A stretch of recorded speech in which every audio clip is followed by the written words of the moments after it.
রাজধানীতে ছিচকে চুরি এবং ছিনতাই নিয়ন্ত্রণে আনার চেষ্টা করা হচ্ছে এবং নিরাপত্তাহীনতার বড় কোনো কারণ নেই বলে জানিয়েছেন স্বরাষ্ট্র সচিব নাসিমুল গনি। সচিবালয়ে সাংবাদিকদের সাথে আলাপকালে এসব বলেন তিনি। বলেন, অপারেশন ডেভিল হান্টের নাম পরিবর্তনের কোনো সিদ্ধান্ত হয়নি, প্রয়োজন অনুযায়ী কার্যক্রম চলবে এবং একে আরও সুনির্দিষ্ট এবং লক্ষ্যমুখী করা হবে। রোজা এবং ঈদকে সামনে রেখে আইনশৃঙ্খলা বাহিনীর কার্যক্রম আগে যেভাবে চলছিল সেভাবেই চলবে।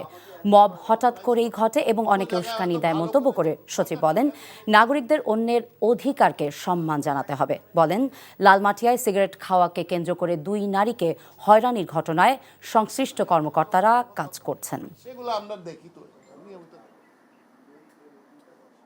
আমি গতকালকে ইফতার করেছি মোহাম্মদপুর থানায়।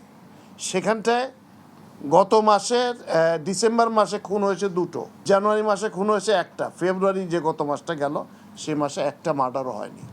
অথচ এর আগে জুলাইয়ের আগে এখানে প্রতি মাসে 10টার উপরে খুন হতো। আমরা একটা বিধ্বস্ত পুলিশ বাহিনী পেয়েছি। এই বাহিনীটার যাদেরকে আমরা নিয়ে এসেছি, যারা ঢাকা শহর কোনোদিন দেখে নাই, কারণ এসে রোজই দরখাস্ত পড়ে যে স্যার ঢাকা তার সংসার চালাতে পারে না, এই হয় না, নানা রকম সমস্যা পুলিশের। তো এই সমস্ত লোকগুলো এসছে, তারা এই জায়গাগুলো চিনে এখন কাজকর্ম করছে। আস্তে আস্তে তারা they have got a control over the whole area এবং এগুলো ডেভেলপ করছে, প্রতিদিনই উন্নত হওয়ার চেষ্টা করছে।